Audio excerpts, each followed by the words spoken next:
Cela faisait un petit moment que l'on avait envie de vous partager cette recette et voici que l'occasion s'en présente aujourd'hui. Bonjour les amis, comment allez-vous? Chez nous tout va bien, merci d'être avec nous pour cette nouvelle recette. Aujourd'hui nous préparons une soupe à l'oignon et nous vous donnerons dans la foulée la recette de la gratinée lyonnaise. Voilà, alors on est tout de suite dans le vif du sujet. J'ai épluché et émincé des oignons. Alors la quantité, évidemment, ça dépend du nombre de personnes. Pour deux, j'ai mis environ 500 grammes. Parce que c'est vrai qu'on est assez... On aime bien avoir un bon bol de soupe ou une belle assiette. Et donc, on a tendance effectivement à en mettre suffisamment. D'autant plus que l'oignon va évidemment diminuer pendant la cuisson. Voilà, alors au fond de la casserole, un petit peu d'huile d'olive, ça pourrait être du beurre, c'est à vous de choisir, il n'y a pas de problème. Et je fais revenir tranquillement, voilà, ça démarre gentiment.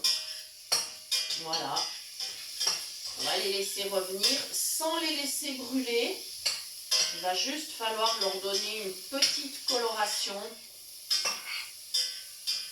Voilà, on va les laisser revenir tout tranquillement.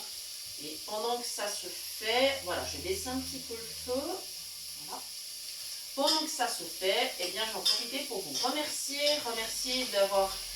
d'être de plus en plus nombreux à suivre nos vidéos, d'être de plus en plus nombreux à les partager, à référencer la chaîne. Merci infiniment.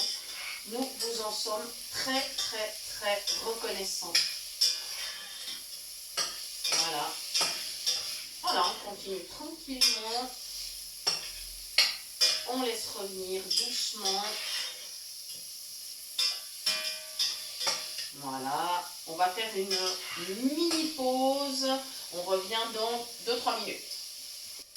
Voilà les amis, c'est reparti. Alors, mes oignons ont déjà commencé à réduire de volume. Ils ont commencé à bien griller. Et maintenant, on va continuer la recette en ajoutant de la maïzena. Alors moi, je vais mettre 2 cuillères à café. Après, ça dépend de la quantité, évidemment, que vous avez. Il faudra adapter en conséquence. Ça dépend aussi si vous souhaitez une soupe plutôt épaisse ou pas. Voilà, après, ça dépend de vos goûts. Hein. Voilà, moi, je trouve qu'avec les 2 petites cuillères de maïzena, ça plutôt pas mal. Tape dessus parce qu'il y a rien. D'accord, ça marche. Le chef me dit qu'il faut taper sur la cuillère, donc je vais le faire. C'est bon là? Oui, c'est bon. Tac. Voilà. Ah bah, Jean-Noël, c'est mes yeux. Hein. Voilà, comme ceci, on y est. Eh, c'est ça une équipe qui gagne. Hein. Faut rien changer. Hein. Voilà, c'est toujours un travail d'équipe entre nous. Toujours. Allez, ça fait bientôt 38 ans que ça dure, donc voilà, on travaille en équipe. Une collaboration très efficace. Alors voilà, maintenant, je remonte un tout petit peu le feu, et là, il va falloir faire très attention. On va évidemment faire revenir la maïzena. Alors, il y en a qui mettent de la farine. Moi, je ne le fais pas parce qu'on mange sans gluten. Et je trouve que la maïzena va plutôt pas mal. Elle ne fera pas de grumeaux dans la soupe après.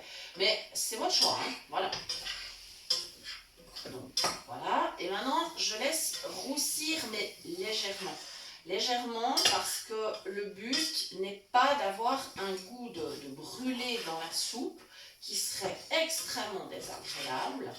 En plus, si on laisse brûler, il va y avoir au fond de la casserole une couche de brûlé et ça sera pas bon, hein. Vraiment pas bon du tout.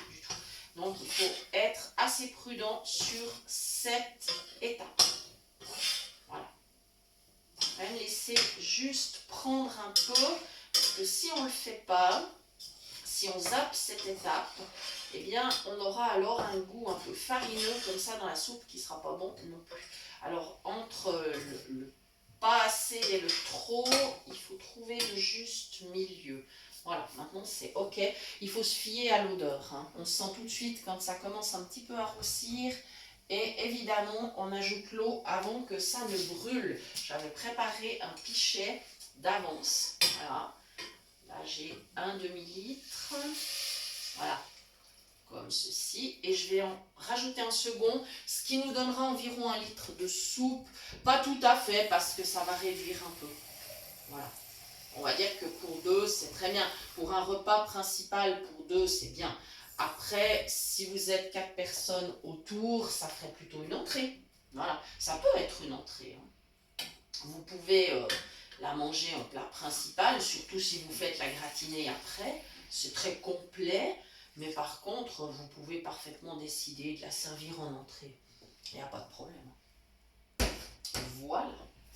Maintenant, avant de remonter le feu, je vais ajouter une cuillère à café de bouillon.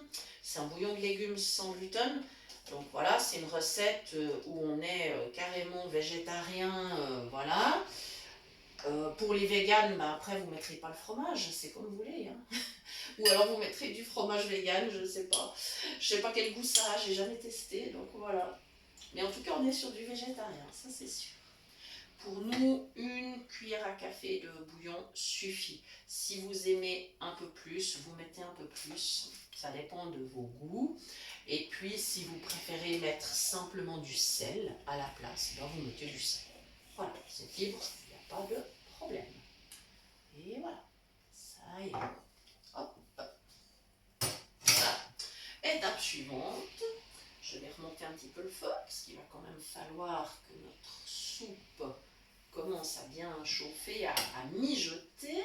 Et évidemment, je profite avec ma spatule de bien passer sur le fond de la casserole afin justement que ma maïzena ne colle pas, voilà, et qu'il n'y ait pas de fond qui brûle. Ça, c'est très important.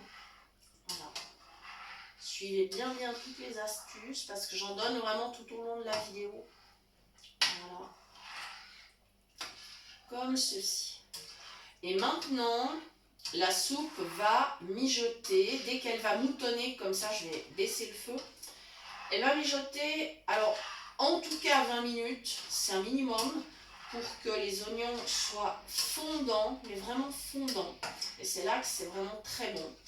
Alors, après, vous allez pouvoir, selon vos goûts, rajouter, par exemple, au moment de servir, quelques tours de moulin à poivre, voilà. Vous allez pouvoir, en fin de cuisson, ajouter une petite goutte de vin blanc, par exemple. Ou alors, si vous préférez du cognac ou du porto. Et très récemment, quelqu'un m'a soufflé qu'il était aussi possible d'ajouter de la crème de cassis. Alors, je n'ai pas testé, mais pourquoi pas? Puisque ça fonctionne très bien avec le porto, eh bien pourquoi pas avec de la crème de cassis ou un autre alcool. Si vous avez des suggestions d'ailleurs, mettez-les nous en commentaire. On sera absolument ravis de les découvrir. Voilà, notre soupe, elle va épaissir tranquillement, elle va mijoter. Et quand elle sera cuite, eh bien, soit on va pouvoir la servir telle qu'elle, soit on va préparer la fameuse gratinée lyonnaise dont voici la recette. Donc, quand la soupe est prête, on arrête le feu. On prend un plat à gratin. On mettra dans le fond des tranches de pain. Alors, c'est idéal si vous avez du pain rassis de la veille qui commence à sécher un petit peu et tout. C'est idéal, comme ça, il ne sera pas perdu. Et vous coupez vos tranches, vous les disposez au fond du plat. Alors, pas des tranches trop épaisses, mais voilà, à vous de voir. Sinon, vous pouvez éventuellement faire des petits cubes de pain, hein, pourquoi pas, je veux dire, c'est peut-être encore plus facile, voilà, selon vos goûts. Alors pour nous, bien évidemment, ça sera du pain sans gluten, voilà, si vous n'avez pas ce problème, mettez un pain tout à fait traditionnel. On recouvre avec la soupe, et dernière étape, alors il faut bien sûr s'assurer que la soupe recouvre bien le pain, hein, voilà. Alors évidemment, le pain va se ramollir, c'est évident, hein. Et en dernière étape, eh bien, on met du fromage râpé. Alors là, encore une fois, le fromage râpé qui vous convient, hein, plusieurs fromages se prêtent très bien à être râpés, à être disposés sur des gratins. Donc, selon vos goûts et la région dans laquelle vous habitez, eh bien, vous parsemez du fromage râpé. Ensuite, vous mettez à four chaud entre 200 voire 220. Et quand c'est bien gratiné, eh bien, vous allez pouvoir servir dans les assiettes à soupe. C'est aussi une recette que vous pouvez proposer dans des petits plats à gratin individuels. Voilà, pour autant qu'ils soient assez profonds, c'est-à-dire que votre pain soit bien recouvert. Voilà, et ça donnera un menu finalement bien complet, parce que vous aurez le légume qui est présent avec l'oignon, vous aurez le pain qui représentera le féculent, et vous aurez le fromage pour les graisses, les protéines, voilà, et puis comme vous aurez mis un petit corps gras au départ pour faire revenir les oignons, bah, il n'y aura absolument aucun problème, c'est complet. Voilà, donc après, si vous souhaitez servir un petit peu de charcuterie encore à côté pour augmenter les protéines ou autre, bon, vous êtes entièrement libre. Voilà, donc c'est à vous de décider comment vous allez proposer cette soupe. Et puis après, bah, comme c'est pas un plat trop lourd, vous pouvez proposer un petit dessert. Voilà, il n'y a vraiment pas de problème.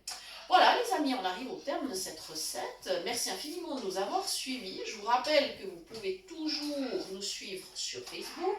Vous pouvez toujours nous écrire à l'adresse suivante, cuisinepratique@mail.ch. Nous vous répondons dans les délais les plus brefs et ça nous fait toujours un très grand plaisir de recevoir vos messages. Voilà, merci infiniment. À très bientôt pour de nouvelles idées cuisine. Bye bye.